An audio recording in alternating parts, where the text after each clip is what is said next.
billahi minasyaitonirrajim. Bismillahirrahmanirrahim. Bismillah, alhamdulillah, wassalatu wassalamu ala rasulillah wa ala alihi wa sahbihi wa mawalah. La haula wa la quwata illa billah. A'udzu billahi minasyaitonirrajim. Bismillahirrahmanirrahim. Ya ayyuhalladzina amanu taqullaha wa kunu ma'as shadiqin, amma ba'd. Para salikin, jamaah dan murid baik yang di pondok dan juga melalui jaringan Zoom, para bapak ibu sahabat saya izin guru, mari kita melanjutkan ngaji kita pada pagi hari ini dalam kitab Minhajul Abidin dengan bersyukur alhamdulillahirabbil alamin ala kulli halin wa ni'matin, dan bersolawat Allahumma sholli ala sayyidina Muhammad wa ala alihi washabihi. Para bapak ibu sekalian yang saya hormati, mari kita lanjutkan masih tentang tanjakan yang menjadi pendorong. Pendorong kita harus tahu mana yang menjadi gas, mana yang menjadi rem di dalam hidup kita. Seperti hanya Nabi Adam merasa enak di surga, toh akhirnya juga Allah ghadab, Allah marah, diturunkan. Ya, kira-kira itu di dalam sebuah cerita. Kemudian dilanjutkan juga Nabi Nuh juga seperti itu.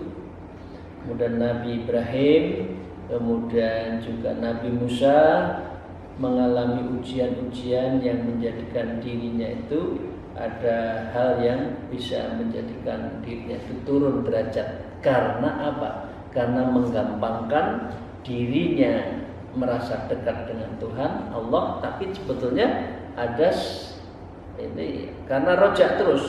Kalau sudah rojak kadang-kala orang itu apa? Orang itu sembrono. Nah, tapi kalau khauf terus, takut terus, tidak akan maju-maju. Nah, antara rojak dan khauf harus seimbang. Mari kita lanjutkan Bapak Ibu sekalian, beberapa kisah lagi yang menggambarkan tentang rojak dan khauf. Wa qala al-mu'allif fi hadzal kitab wa nabiyina bi ulumiyya fi darain, amin ya rabbal alamin. A'udzu billahi minasyaitonir rajim. Bismillahirrahmanirrahim. Thumma inna Dawud alaihi salam khalifatullah fil ard adnaba dzamban wahidan fabaka ala dzalik hatta nabatal husbu fil ard min dumu'ihi. Hal serupa juga dialami oleh Nabi Daud khalifatullah fil ard. Beliau berbuat dosa dan dengan sekali dosa saja lalu beliau menangis atas dosa hingga tumbuh rumput di tanah mereka itu karena banyaknya air itu, air matanya. Jadi beliau itu min aulia, min khulafaur rasyidin, dan juga para nabi dan para rasul itu kalau menyesali itu betul-betul menyesali sampai menangis seperti itu ya. Tangisannya itu sampai menjadikan tanah yang gersah ada rumput-rumputnya bertumbuh saking menyesalnya. Nabi Daud berkata, wa qala ilahi ama tarhamu bukai wa tadarrui, wahai Tuhanku, engkau apakah tidak iba saya ini menangis dan saya itu merendahkan diriku di hadapan engkau ya Allah, karena saya ada kesalahan yang itu tidak patut saya kerjakan. Fa ujibu ya Daud nasitu dzambaka wa dzakarta buka, wahai Daud, aku telah melupakan dosamu dan aku ingat tangismu. Ya, walam tuqbal taubatal arba'ina yauman, dan belum diterima taubat sebelum 40 hari.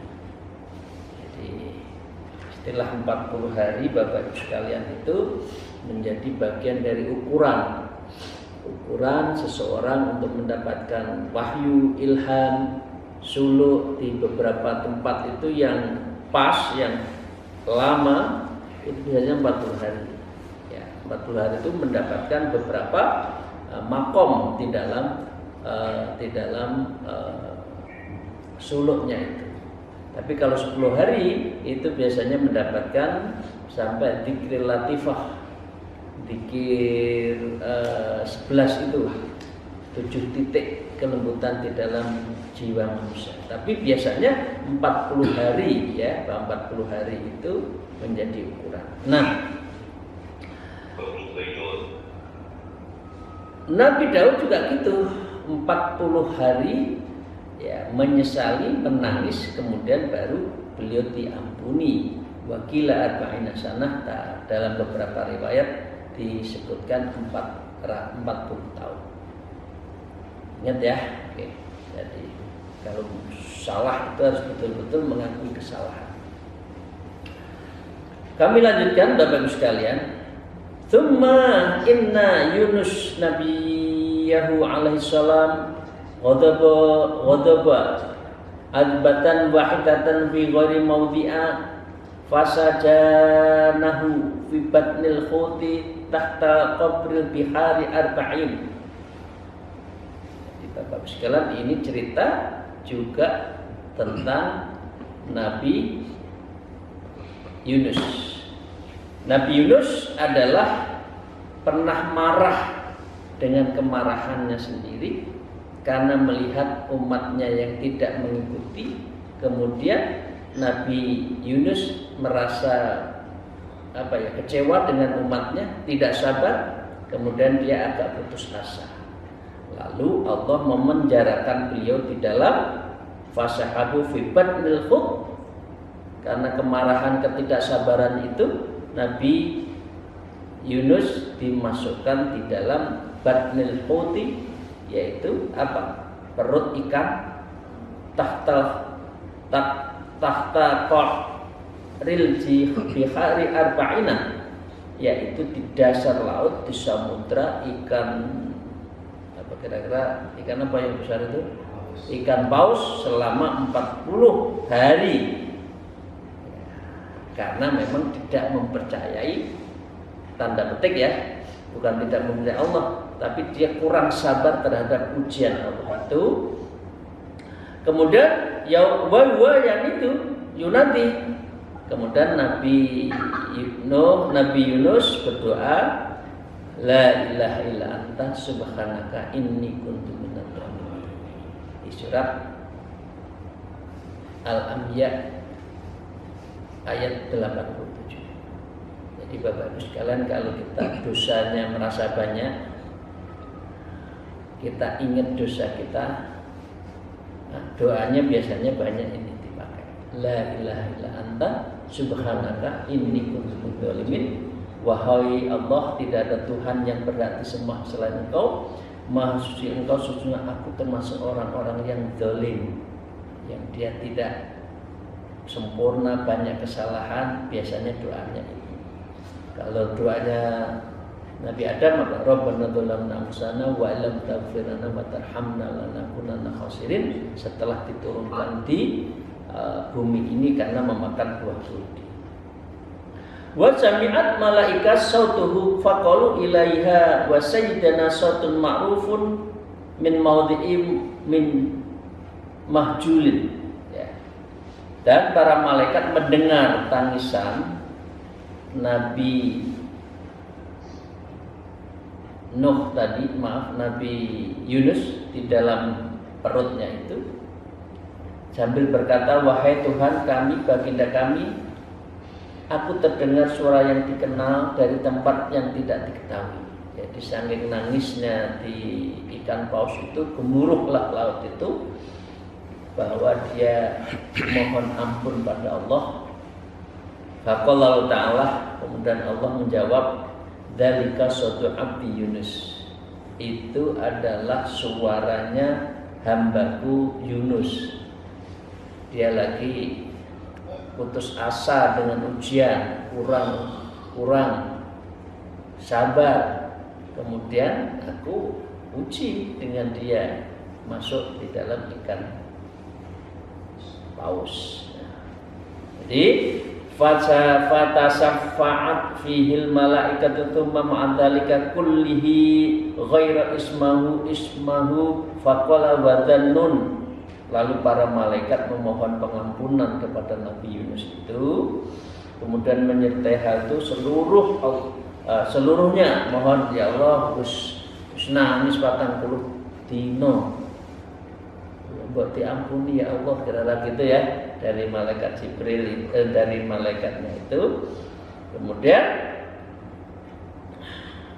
Allah menjawab, dan ingatlah kisah Dhunnun itu ya, ma'adzalika kulhi ghairi isma faqala wa dhannun di dalam surat Anbiya 87. Jadi ini kita diminta untuk belajar dari Nabi Yunus. Jadi kalau salah cepat minta maaf, istighfar kepada Allah, diampuni akhirnya karena kesalahan itu. Ingatlah di sini faqala wa dhannun, ingatlah Nabi Yunus. Fasabaha ila sijnihi, maka Allah telah mengidentikan Nabi Yunus kepada seseorang menjadi pelajaran. Banyak, ingatlah pelajaran Nabi Yunus, kurang sabar dalam berjuang, tapi akhirnya dapat ujian. Lah kita, Bapak Ibu sekalian, apa? Ujiannya pasti ada.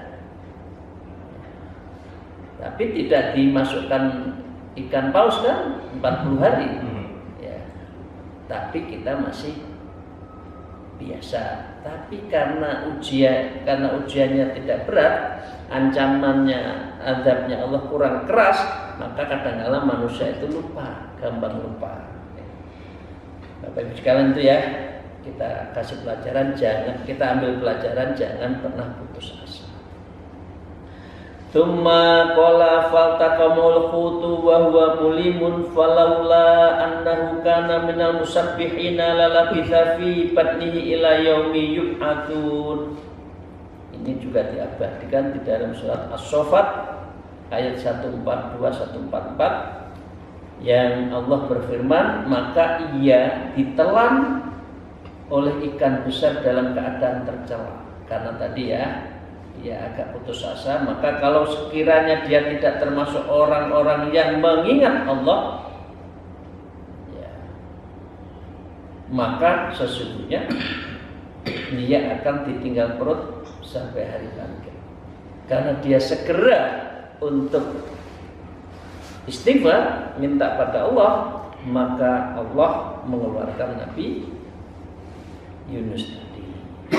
Tsumma dzakara nikmatuhu wa minnatuhu faqala laula antadarakahu nikmatum mir rabbih lanubidza bil ara'i wa huwa madmum. Kemudian masih ada dalam surat yang tentang Nabi Yunus juga ada di surat Al-Qalam ayat 49. Kalau sekiranya ia tidak segera mendapat nikmat dari Tuhan, artinya tidak segera diampuni, benar-benar ia dicampakkan ke tanah tandus dalam keadaan tercela. Itu yang harus kita takutkan. Banyak dosa, banyak salah, tapi tidak merasa salah. Banyak kekurangan, banyak menfitnah, tapi tidak pernah menfitnah. Dia tidak pernah meminta maaf atas kesalahannya itu, dan dengan demikian kunci kesalahan itu apabila terlakukan atau terlaksana dari seseorang umat Islam, orang mukmin, harus segera untuk istighfar, harus minta maaf, dan harus melakukan taubat. Bapak sekalian, fangzur ila hadis siasati ayyuhal miskin. Artinya, wahai renungkanlah kebijakan yang wahai orang-orang yang miskin. Artinya kita semua itu kan fakir, miskin. Fakir dalam arti sesungguhnya adalah fakir. Artinya itu membutuhkan. Jadi kalau fakir miskin membutuhkan, biasanya 8 asnaf itu kan fakir, miskin, membutuhkan makanan. Kalau fakir dalam arti tasawuf, artinya membutuhkan kedekatan dengan diri kepada Allah. Termasuk di sini artinya ayyuhal miskin, artinya orang yang membutuhkan rahmat Allah. Jadi akar kata miskin dan fakir itu membutuhkan. Wa kadzalika halma jara ila sayyidil mursalin akrami khalqihi. Dan demikianlah seharusnya sampai kepada para pemimpin dan para rasul yang paling mulia di sisi Allah, sebaik-baik dari ciptaan, alaihi yaqulu lahu, maka Allah berfirman kepada orang-orang yang betul-betul ingin dekat dengan Allah, apa? A'udzubillahi minasyaitonirrajim. Bismillahirrahmanirrahim. Wastaqim kama umirta wa man taba ma'aka wa la tadghaw innahu bima ta'maluna basir. Maka tetaplah kamu di jalan yang benar.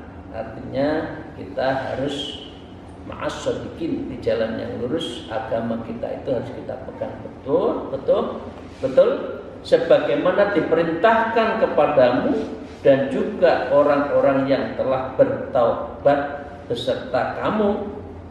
Wa umirta kama umirta wa man taba ma'aka. Jadi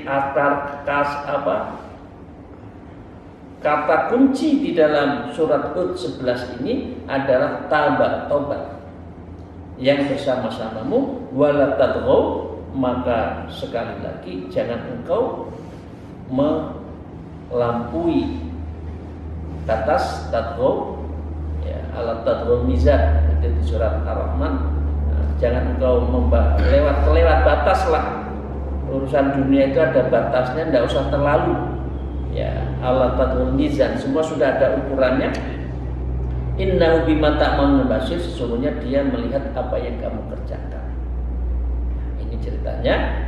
Hatta kana Nabi sallallahu alaihi wasallam sayyadni Hudun wa akhawatuha, surat Hud dan bangsanya ini telah membuatku, artinya menjadi pelajaran yang sangat berharga buat kita. Jadi Bapak Ibu sekalian, dari cerita yang ada itu kuncinya satu. Begitu menggunung kesalahan dosa manusia, begitu tobat langsung gunungnya itu rata. Begitu hitam yang ada di kertas putih, begitu seorang itu taubat minta maaf kepada Allah, maka saat itu kertasnya menjadi putih lagi. Pertanyaannya Bapak Ibu sekalian, ini yang orang tidak gampang, tidak segera tergugah, tidak segera ingin menyadari dan segera untuk bertobat. Nah, karena itu saya ngajak kepada bapak-bapak, ibu-ibu, murid-murid saya yang sudah bersuluk, alhamdulillah setiap hari kita sholat taubat. Artinya begitu kotor cuci. Kayak baju Bapak Ibu sekalian, ini kalau dipakai terus seminggu aja, apa kira-kira? Maaf, bolotnya banyak enggak? Dakinya banyak enggak? Banyak kan? Makanya tiap hari dicuci, di laundry. Ya, insya Allah kita dalam keadaan suci. Faqala kila ana hadil ayah wa askalaha fil Quran. Banyak tentang cerita-cerita di dalam Al-Quran yang menerangkan begitu hambanya, umatnya, rasulnya, nabinya itu melakukan kesalahan kemudian melakukan tobat. Faqala ta'ala, perintah Allah, wastaghfir lidzambika, dan mohonlah ampun untuk dosamu, aku akan ampuni. Ya, kira-kira itu ya. Yang berat itu mohon ampun itu loh. Jadi Bapak Ibu sekalian, saya salah dengan panjenengan. Yang berat memaafkan atau minta maaf? Memaafkan. Dua-duanya berat. Yang minta maaf itu tidak berarti dia merendahkan diri untuk mengakui kesalahan. Yang memaafkan juga begitu. Dia akan meluruhkan terhadap kebenaran dan kebesarannya. Nah, kemudian dia memaafkan. Ini dua-duanya. Jadi memaafkan ini paling berat di dalam hidup manusia.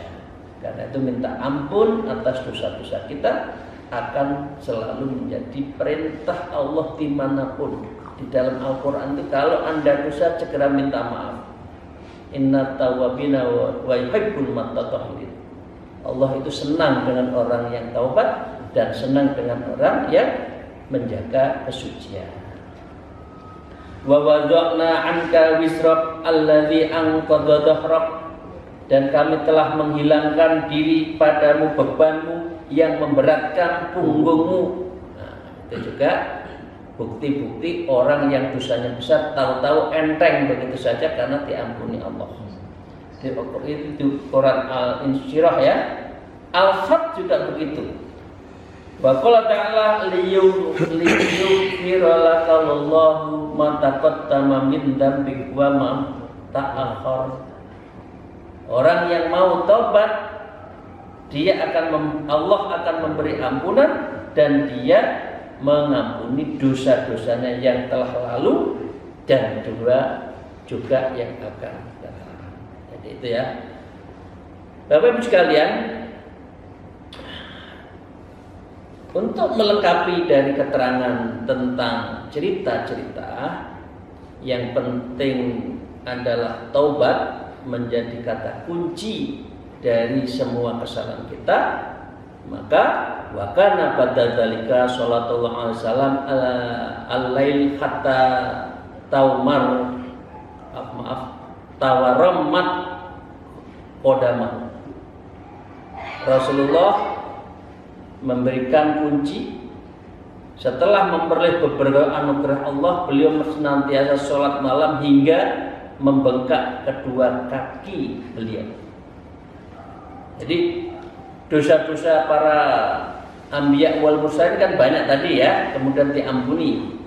Rasulullah sendiri juga, jangan-jangan saya juga banyak salah ini, walaupun dia dijaga maksum, ya. Kemudian apa ya Allah? Fayaqulu ataf'alu hadza ya Rasulullah?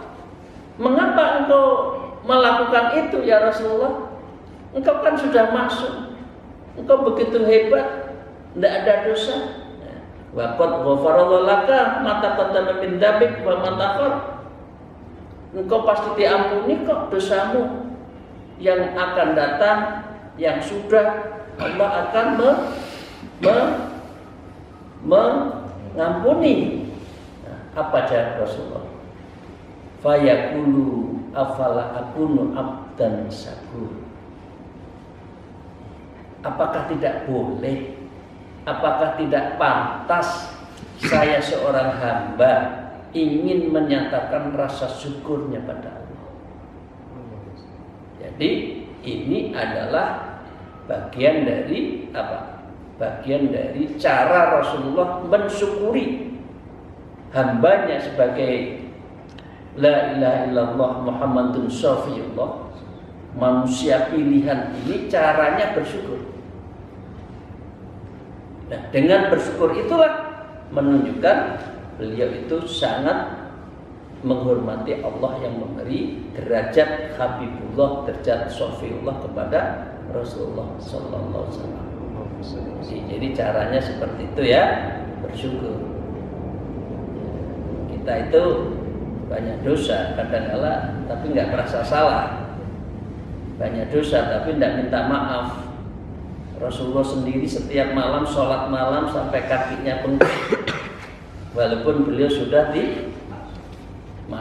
sudah dijaga atas kesalahan dan dosa. Kemudian wa kana alaihi salatu wasallam yaqulu law anni wa Isa au ukhidna bima kasabat hadani la'udzibana adzaban lam yu'adzabhu akhatan minal alamin. Kemudian Nabi Muhammad Rasulullah SAW bersabda, seandainya aku dan Nabi Isa disiksa sebab sesuatu orang yang telah berbuat, ya, dari kisah-kisah itu, niscaya pasti kami akan disiksa dengan siksaan yang tidak seorang pun dari semesta alam disiksa dengan siksaan tersebut. Jadi Rasulullah itu apa? agar umatnya diringankan dosanya, Rasulullah mempunyai apa? Syafa'atul uzma. Dengan syafa'atul uzma inilah kita nanti di yaumil akhirat akan diringankan. Jadi kembali ini ya, dua kunci ini terakhir. Dua kunci ini, kalau orang diberi banyak kelebihan harus bersyukur. Ya. Kemudian kalau orang banyak kesalahan seperti kita, lakukan dua saja. Satu, istighfar, sholat taubat. Yang kedua, membaca sholat. Nah, dua-duanya dijalankan. Walaupun sholawat akan dibalas 10 kali oleh Allah. Kalau kita satu sholawat akan dibalas 10. Tapi kalau istighfar sendiri, karena itu banyak sholawat selain juga istighfar. Nah, sholawat itu adalah innallaha wa malaikatahu yusholluna 'alan nabi, ya. Rasulullah memerintahkan malaikatnya dan Allah sendiri untuk bersolawat kepada Nabi. Bukan berarti Allah lebih rendah dari siapa? Rabbi. Bukan berarti malaikat lebih rendah dari Nabi. Tidak. Ini menunjukkan penghargaan. Aku menciptakan manusia yang sempurna ini loh. Nah, kita diminta inna wa rasulullah ya ayyuhalladzina amanu shallu alaihi wasallimu tasliman. Kita diminta sholat. Sholawatnya itu Rasulullah nggak begitu butuh dengan kita. Kalau ada air, di air terus kita sholawat terus ditambah airnya melubernya itu kepada kita. Nah, itu cara berpikirnya gitu sholawat itu. Apakah itu khusus pada Rasulullah? Iya. Tapi luberannya, pancarannya itu nanti diberikan kepada kita. Jadi itu ya dua kunci, banyak sholawat dan banyak istighfar kalau kita melakukan kesalahan. Wa kana yusallil laili wa yabki wa yaqul, dan beliau melakukan sholat malam seraya menangis dan berdoa. Ini doanya Rasulullah ya. Doanya begini. A'udzu bi'afika min iqabika wa biridhaka min syaqatik wa a'udzu bika minka la ukhsi thana'an 'alaika anta kama asnaita 'ala nafsik. Ya Allah, aku berlindung dengan ampunanmu dari siksamu dan dengan ridhamu dari murkamu, dan aku berlindung kepadamu dari segala ujianmu. Aku tidak menghitung dengan sempurna pujianmu kepadamu, tidak pujian kepadamu sebagaimana engkau telah memuji kepada dirimu. Allah itu maha sempurna. Jadi mohon ampun, mohon perlindungan dari Allah. Demikian, terima kasih Bapak Ibu sekalian di sesi pertama ini. Semoga Allah memberikan keringanan kita untuk sholat malam, istighfar, zikir, sholawat menjadi bagian dari amalan kita sehari-hari. Demikian, terima kasih. Akhirul kalam, alhamdulillah, wallahu muwaffiq ila aqwamit thoriq. Wassalamualaikum warahmatullahi wabarakatuh.